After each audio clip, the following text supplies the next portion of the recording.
Hey everyone, how's it going? Welcome back. Got a special video for you today. So this will be a full in-depth review of the 2023 Tesla Model X. This is the long-range all-wheel drive. It's not a Plaid. Tesla was kind enough to loan this to me for a couple of days to do a full-on review.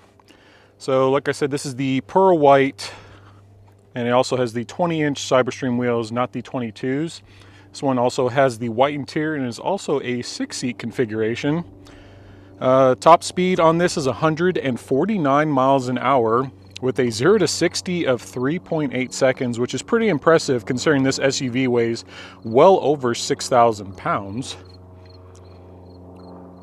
And also range on this thing is 348 miles, so has the most range of any SUV in the Tesla lineup. We're all just doing, just kind of a quick walk around, just kind of show you a little bit. So this one does have hardware 4, and one way that you can tell is, so I don't know if you can see the camera here, but you can see the camera diameter is just a little bit larger, and it also had like a kind of a red, I guess, kind of tint to the lens. So that's one good indicator that that this vehicle has hardware 4. There are also some slight camera indications here that it also has hardware 4. It's kind of sunny out, so it's kind of hard to see. But yeah, this is the refresh model. So compared to the old one, Tesla made a few modifications to the exterior of the car, but most of what you're going to see is on the inside. Yeah, but overall, just a beautiful, beautiful car. The pearl white I love how this is a free color now. For those of us that remember Tesla back in the day, pearl white used to be like a $2,000 option. And I remember the day that they made it free. There were people that picked their cars up, a week prior that paid $2,000 for this pearl white, and then miraculously out of the blue, it's free. So they were kind of SOL on that one. But now that we kind of took a deep dive into the exterior, let's go to the interior. So since this is a loaner from Tesla, it's not linked to my phone account, but normally, so how this would work is, so it's basically the same as the 3 and the Y. You can use your phone, or you can purchase a key fob if you want. I honestly don't see the need for it, but today we have our trusty little, Tesla card key here. And to open it up, all you're just going to do here is just tap it just right below the pillar camera here. And there's a couple of ways, that we can get in. You can have the door, so this door actually opens for you. If we had it linked to our phone, as the car senses that we're approaching, it would actually pop the door out a little bit. But since we have our trusty key card, can't really do that. So the way we're going to get in is just push down on the handle, and it only pops open a couple of inches. I'm not sure if that's maybe there is something in the settings to make it open up all the way, because the older pre-refresh Model X actually opened up all the way for you. There's actually some sensors that are in here in the door that actually is supposed to detect other car doors, but I have heard horror stories of Tesla's, especially Model X's with these auto-presenting doors would actually door ding people's cars. So I heard a lot of people weren't really using it. It wasn't really reliable, but it pops it open just enough for us to get in. And so this is the beautiful white interior with the so we got the wood grain. If you do upgrade to a Plaid, which the Plaid is the pretty much the quickest SUV on the planet, you'll get actually carbon fiber in place of the wood grain. So we have this nice white interior. Something you'll notice that it is perforated, so you actually do get cooled seats with this car. You have a couple of steering options. Originally, this came with just the yoke. The yoke is actually a $250 option now versus the steering wheel, which is now standard. I think low-key Tesla kind of lost the yoke battle. They didn't really want to admit it, but recently Tesla came out with a retrofit for the X, where say that you have a refresh that only came with the yoke back in the day, aka like a year ago. There's now a retrofit option for $700, and the day that came out, they sold out of it. Like the steering wheel retrofit was sold out in less than a day. So kind of just shows that people maybe just aren't quite ready for the yoke. But now we'll hop in real fast. I'll zoom out just so we can see everything a little bit more. So if you do have the card key, the spot to put it is right here on the left side. And so there's some cool ways to close the door, and which is very unique to the X. So not only can you can open and close all of the doors, including the Falcon Wing doors, but there are a couple ways to close this. So if I decide I want to close it the old-fashioned way, I can. You can close it from here, from the screen display, or I just press on the brake and it closes the door for me. Yes, card key, I know, maybe it's backwards. Come on, there it goes. So, yep. So now we're all in. It's pretty much a standard setup. Of course, unlike the 3 and the Y, you do get a nice instrument display here right above the yoke. This also has a much larger, I wouldn't say much larger, it's a slightly larger screen than the 3 and the Y, but something that's also very unique, we'll go over some of the features that, you know, this car has that others don't, is the display. So this actually has a swiveling display, and it has 3 options. The first, it's actually tilted towards me if you couldn't tell. Or you can change it to where, you know, it's just pretty standard off to the center. One thing I do like about the X and the S is just how the screen is nice and flush with the dash. It really doesn't pop out. It's kind of more integrated into the car. Or if, you know, your passenger, princess or prince or whoever decides that they want to see some screen, they can actually rotate it towards them. But no. This is, we're gonna have the screen today. This actually reminds me of the old school like Hummer H1s, how a lot of the displays and controls were facing towards you. It gives me those H1 vibes, but with way better gas mileage. Which actually, speaking of that, we'll check out the window sticker since we're here. So, I know people are probably wondering, okay, what's the price? So, just some various options. So, you know, Model X, this thing does have full self-driving, which is an additional $15,000. As full self-driving improves, I do see that cost going up here soon. But so all-wheel drive, you know, standard. The six-seater is a $6,500 option, which we'll get into that in a little bit, of the six-seater versus, you know, the 5 and all that. Black and white premium interior is $2,000, well worth the price. Like I said, yoke steering wheel, $250. Very curious about that. And of course, everything else is included. The destination fee is now $1,390. It has increased a little bit, with a total sticker price of $122,630. Of course, you know, that's including full self-driving. So I think I built this exact car this morning on Tesla's website, and it came out to around, I think it was $107,000, which is quite a decrease. This same model a year ago used to be over $130,000. So we've seen some drastic price drops. You know, that's due mainly, you know, to a big thing is interest rates. People, you know, don't want a $2,000 a month car payment. Looking at the miles per gallon equivalent, so you're looking at 107 in the city and 97 on the highway, which that's pretty impressive. Like I said, this SUV is extremely heavy. Of course, built, manufactured in Fremont in California, which if you aren't tracking, Tesla has taken the top 4 spots for the most American car. So the entire sexy lineup holds the top 4 spots. Super cool. We'll check out some of the other features. The one thing that I do love to point out is this massive piece of glass. This is unique to the X. Only the X in the entire Tesla lineup has this. Look how high up this glass goes. Actually, we'll kind of come up to this angle here. Do be careful. Make sure you have glass coverage, because this is a very expensive piece of glass. You can tell, oh, excuse me, it's tinted roughly going right here all the way back, because, yeah, you wouldn't want that straight up sun getting on you. But yeah, a little closer look at the perforated seats here. We'll set this off on the floor. Yep, you got, going into the display here, we do have heated and cooled seats with the auto function. I have not been a fan of cooled seats in past vehicles that I've driven. It just felt weird. I didn't feel right, but these are great. These feel awesome. And another thing that's unique, something you won't find on some of the other vehicles, is the suspension.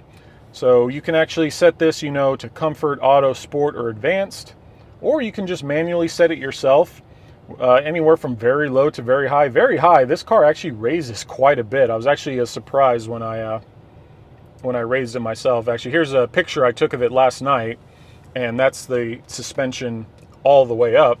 And it also gives you, like, you know, extreme details on exactly, you know, what the car is doing in terms of, you know, some of these various settings. Yeah, but we'll move down to the, you know, the center console here. So, you know, you got nice standard center console. You know, it's just the wood. Like I said, if you get the plaid, this will be carbon fiber. But a couple things you can do. Said you can slide this all the way back. You can put whatever various stuff you have in here. This one also slides back for some deep space, and even the cup holder slides back too. I'm kind of a big fan of that. I like that. Lots of, like, there's lots of space. This goes up to my elbow. My entire, like, you know, arm, oops, up to my elbow is in here. So you have plenty of room. And if you want, you can just completely close this up. The only thing that's a little weird is this is not flush. I kind of wish, you know, maybe this was flush. This kind of weird gap in here is just weird. Also, do be careful if putting your cards or anything right here. There's been times where people's like credit cards or IDs have slid through there and have gotten lost in the Tesla pit of death. Moving on to the understorage here in the center console. So this is magnetic. Tesla kind of went away from the button. It's just less parts, less to replace, less to have to order. And so you got a pretty decent amount of room. Not too much in here, but, you know, gets the job done. So going back in here, you do have some, there's 2 USB-Cs in there for all of your charging needs. Anything else in there? Oops. Seems like that's all that's in there for now. And if you want, like I said, just close everything back up. And there we go. All right, so we'll give you just kind of a quick rundown of the display and on some of the options. So this is new. I only know this because it says it's new. You can actually search in here anything specific that you want. You have your standard controls, which, like I said, there's lots of controls here. I can do everything from, I can open my door, I can open the passenger side door if I want. This actually would work great for rideshare if you'd Uber, but I don't know if I want to Uber a $120,000 car. You can also even close it if you want. I can close my door as well, which, whew, that slammed shut. But the cool thing is, well, you can also open the Falcon Wing door, so we'll open the passenger one over here. Disregard my tripod, but so we can open it, and you can close it, all from the touch of a button. Very nice. Yes, and also you have your other standard controls, anything from display, the child lock, you know, your mirrors, Sentry mode as well. Every Tesla does come standard with Sentry mode now. The glove box is, so the glove box in this car is extremely quiet when opening. Like, not a lot of room though, but still, you can fit, you know, your documents, whatever you need in here. You still have to close it by yourself. It doesn't, you know, close automatically or they're at the touch of a button, but, you know, whatever. What can you do? A lot of people are wondering, so about the steering wheels. The steering wheel is unique, so it's a little sunny out, so I'm trying to block the sun here as best I can. I should probably move the car, but these are not physical click buttons. These are what's called haptic feed buttons. So, for example, pressing on, you know, the turn signal indicator, all it does is it just basically vibrates to let you know that you've touched the button. A lot of people have actually said that these are a pain, most specifically these. Like, a lot of people are accidentally touching the turn signal indicators, or like the horn is right here as well.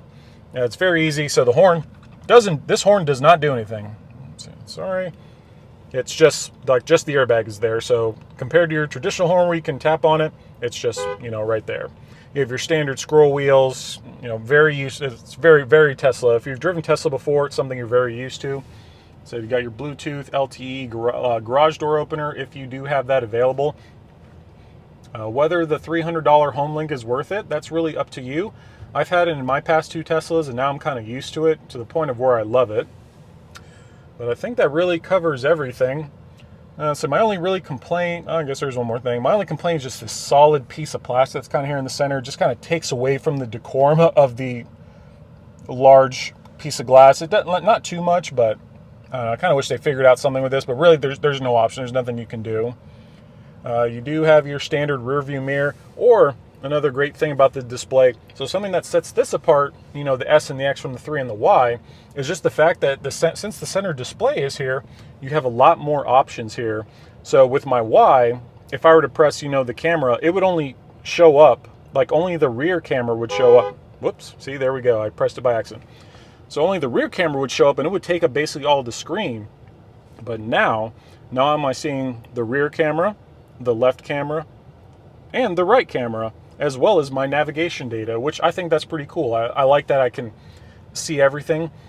I think this is a little teaser into the Cybertruck. So Elon has teased this for a long time, that the side mirrors are going to be easily removable from the factory.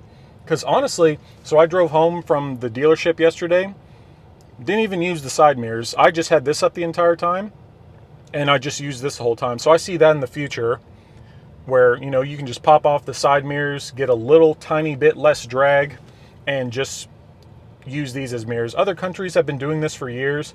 Just, you know, the US has not quite caught on to that just yet, of using cameras versus using side mirrors. Using side mirrors just seems very old school to me, but that's just my opinion. So we can hide that, but like I said, yeah, lots of screen, lots of options here within the display. It's very similar, you know, Tesla options. So going into the climate controls, so very if you've driven, you know, 3 or Y before, you'll recognize that these climate controls, you can move the air. It basically uses air to push air, if that makes sense. So it will basically just use various air like directions to move the air wherever you want. And we'll go back to that. So you do have a heated steering wheel, everything like that. This does have bioweapon defense mode, so for all those people that were in New York not too long ago, this would definitely pan out for you.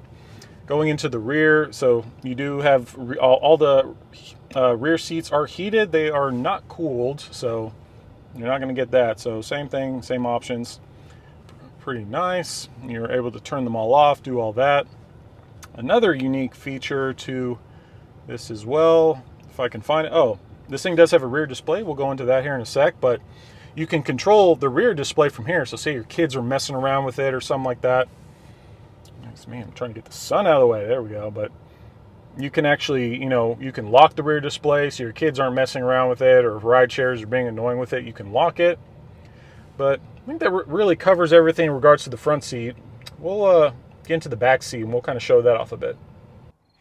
I know people are curious about just how much trunk space the Model X has, so just kind of doing a quick demo. So got the trusty suitcase here. So this is a full check size bag. This is not a carry-on size. So this is just to kind of show, just reference just how much space is available in the trunk. So we'll pull that thing out real quick. And we'll also just see how much room is in the sub trunk here. See if I can get it to work. Throw the suitcase in there. Question is, can it close? Yeah, so it can fit a full-size check bag. So overall, not bad. So pretty decent amount of space.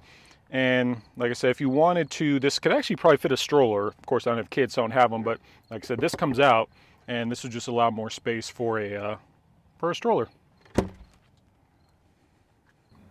Model X also does have a rear spoiler. Some of the older models, this thing actually moved up and down, but this one does not. It's just really fixed in place. So there's really nothing more you can do about that. But we'll go back to the trunk. So I have, with the exception of the price, I have one complaint about this car. So I'm used to, you know, my Model Y or some other, you know, vehicles where if you want to lower, you know, your second or third row, there's normally some buttons right here or maybe on the other side to lower the seats. No, on this car you don't have that option. So if you want to lower the seat, there's actually a button right here, and you have to press it to lower the headrest, and then you have to actually push it down yourself, which, you know, not that big of a deal, but, you know, for a car that costs $120,000, I'm expecting a little bit more.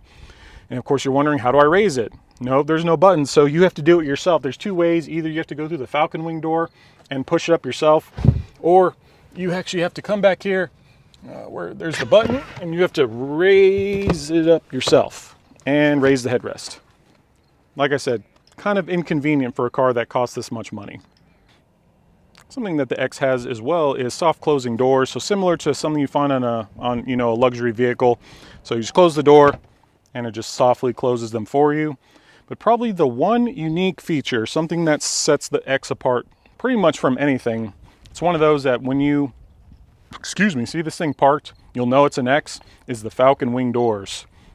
So to open the Falcon Wing door, just press on the button, and there you go. I've heard of a lot of people, like, you know, in the X community that have had problems with these.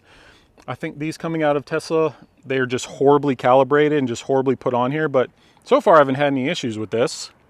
But yeah, first thing you'll notice, yeah, so Falcon Wing door. So for me, I'm 6'3", putting this, like, you know, right at head length here, like this is right where my eyes are. So here we are. So I'd say if you're around 6'6", 6'7", you might actually hit this, but you know, there's plenty of room. If you're a parent, you got kids, you can throw your kids in the car. You really won't have to worry about bumping your head. But yeah, here's kind of the main attraction is, so like I said, this is a $6,500 option. These center seats, these captain's chairs. I do apologize, it's a little dirty. This is just a demo vehicle, so whoever had this before me did not take care of it. But so you have a couple options. So it does have controls here on the side where you can move it forward or backward. Maybe. Oh, there it goes. Looks like it's as far as it goes. You can also recline it. And if you do want to get into the back, there's a couple of ways. You can either just go through the center, or you can just use kind of this quick option. It moves the seat a lot quicker. And that allows, passengers to get into the back seat. Yep, you got your couple cup holders. There actually are 2 USB-Cs there as well. Yeah, that beautiful white interior. I have sat back here. Actually, I'll climb back here for you just to kind of show just how much room kind of really isn't back here, honestly, especially if you're tall. Like I said, I fit, but not very well. The knees are touching. I definitely plan on got to utilize this leg room if you actually want anything. And to get out, just press on the button. And that allows you to get out. All right, so we are in, the second row of the Model X, and looking at the legroom, got plenty of legroom here. I'm very comfortable. Like I say, if you're taller, this is, not a bad place to be. But the real, the star of the show is this center display that Tesla finally started incorporating with the Refresh X and the S.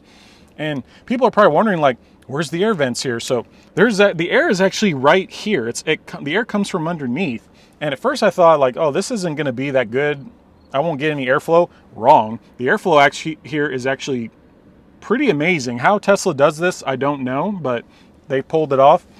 You got 2 USB-Cs as well as your trusty cup holder here. Put that back in, but you can control, everything from here. You got your fan speed, so you can control your seat heaters from here. You can even, play like, music and everything. And there's also this. You can, Netflix, Disney Plus, Twitch, Hulu, YouTube, like, it's pretty awesome. And also the screen is extremely responsive. I've seen other vehicles where, everything is just clunky. That's what sets Tesla apart from everyone else. This is basically like, these 2 screens, that's basically like having an iPad in your car. Like, iPads are probably the most responsive, technological, piece of equipment I've owned, but this is right on par. It's extremely responsive, like in everything, and just uses the car's data. So your kids, like, you can stream YouTube and do, like, whatever they want. And it's standalone, so you can use it back here as well. But looking at kind of going off to the rest of the car, got this nice, like, kind of Alcantara headliner. Just kind of like, just the little things. You got Model X is also engraved there into the vehicle. And here it is with the Falcon wing door up. Like I said, lots of room. Lots of room for activities here. And overall, let's say this is a really nice car. So there's my fancy little tripod set up. Yeah, there we go. You can kind of get a better view of just how big this piece of glass is. We'll actually go to the outside of the car and I'll kind of show it off more. But yeah, the glass starts all the way back here and comes all the way to the front. Like I said, I do recommend glass coverage because if you chip this windshield and needs replacing, I've heard it's in the realm of maybe, I think, $2,500 or more. So keep that in mind. No big question people are wondering is just how much trunk space is left in here. Like I said, we got our trusty full check size bag. So I'm just looking in here, so we do have quite a bit of room. Well, actually, this is the tow hitch. We'll take that out and we'll throw the bag in here. See if we can close this. I don't know if this is going to fit. I would love to be able to fit a full-on carry-on size bag in here, but maybe if we angle it just right. We'll treat this like a Frontier flight. We'll try to squeeze it in here and see if it actually closes. Let's try it. And also, I don't have 2 hands, but basically you just want to just close on the center. So it fits. So there you have it. You can fit a full-on check size bag in the front of this car. My Y definitely could not do that, so it's definitely lots of good travel options without having to, put like a roof rack or anything like that. You can throw a bunch of bags in the sub trunk. You can throw some bags in the front trunk. And really, this is a good travel companion or a good travel car, especially with 348 miles of range on this one. If you do opt for the larger 22-inch wheels, that's going to drop significantly. And also the wheels are very expensive. I like wheels, don't get me wrong, but if the wheel gets too big to where, I'm losing 20, 30 miles of range, that's just not worth it in my opinion, but, to each their own. I'm going to take this thing on a quick drive. So something that's a little different from, the 3 and the Y versus the X and the S is, as you can see, there's no gear stalks on this thing. So you're probably wondering, how do I put this thing in drive? So there's actually a couple of ways to do it. So the main way is there's actually option here. So if you just put it, pull it back, puts in reverse, push forward, puts in drive. You can put in P to park and N for neutral. But something a lot of people don't know is there's actually some options right here. So with the sun, it's kind of hard to see, but you have your park, reverse, and drive. So you can actually just, put it in park, and there's reverse, neutral, and drive. Maybe. No, maybe it's already in drive. But we can put it, now it's in park, and now it's in drive. So Tesla there is an option eventually. I don't think they've unlocked it yet, or maybe it's with the purchase version, but so this car it's vision only. I'd like to caveat with that. This car is vision only. There's no ultrasonic sensors on this thing, but it's supposed to sense what you want to do based off of, your situation. So for me, obviously there's nothing behind us. So the car should be able to sense when I push my foot on the brake, it should automatically put it in drive for me. But enough of me talking, we'll get to the drive.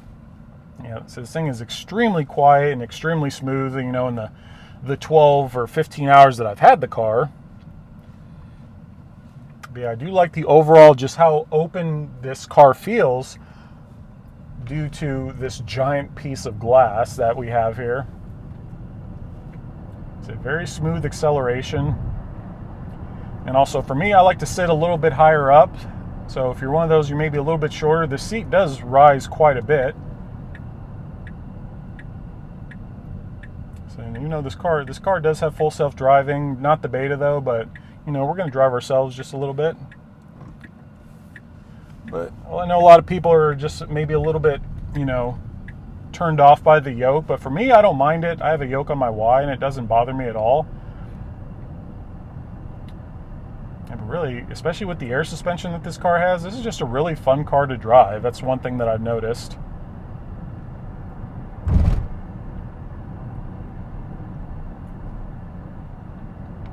Because to me, even though this is, a 6,000 pound plus SUV, it doesn't feel like it. It does not feel like it at all, especially with this thing's 3.8 0 to 60 time. Turning radius, for a U-turn is, pretty good for a car of this size. Got a nice view of Vegas. We're pretty high up here on the hill. So at least the roads are very smooth here, but like I said, this is where full self-driving does not do well because there's no lane here, no painted lane, so it doesn't really recognize it.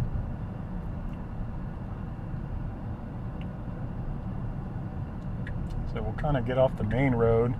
I'll show you a quick acceleration of this car. This thing also does have drag strip mode. That's one thing I forgot to mention. I tried using it yesterday, but it literally said it's going to take 6 minutes for it to enter, to set up for drag strip mode. So I wasn't really about that. Yep, so we notice there's nobody behind us. Come to just a quick stop. We're at 0. And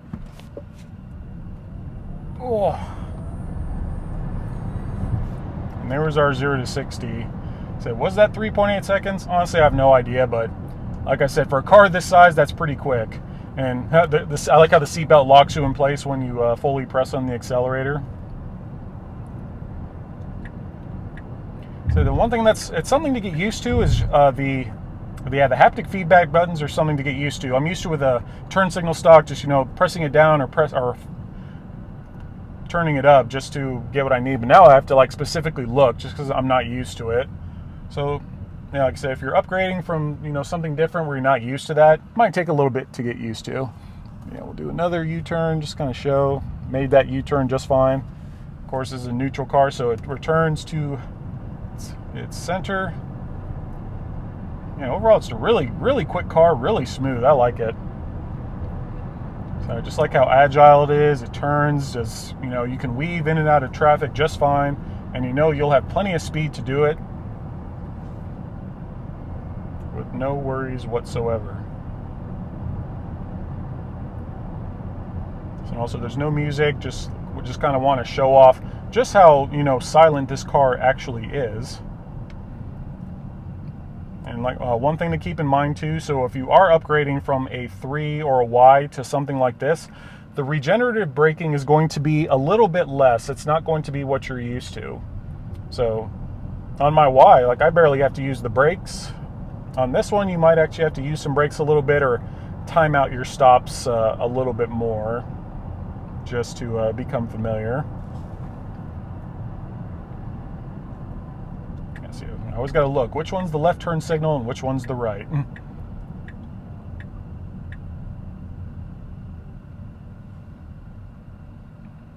See, once you get used to it, I try not to use the brakes above 10 miles an hour unless I have to.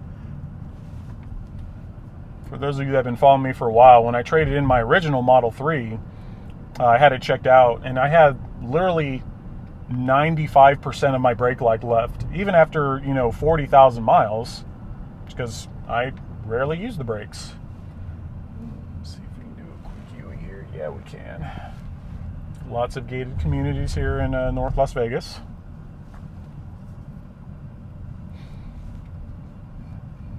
Like I said, I'm used to the yoke. I know some people aren't. If you want a steering wheel, it comes standard with the steering wheel now, so steering wheel lovers rejoice. Yeah, I love how quick this car is. This car is just so quick and it's so nimble. Okay, which one's the left? There we go.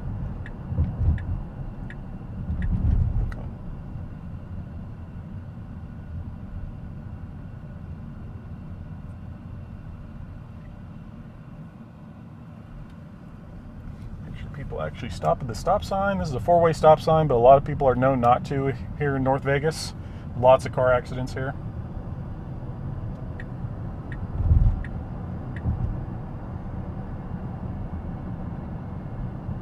Yep, just taking a quick drive with it.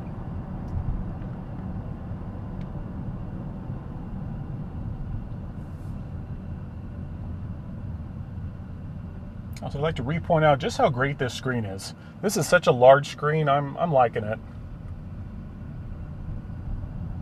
Even though it's literally, I think it's only like an inch bigger than the 3 and the Y, but definitely pays off to have a little bit of a larger screen.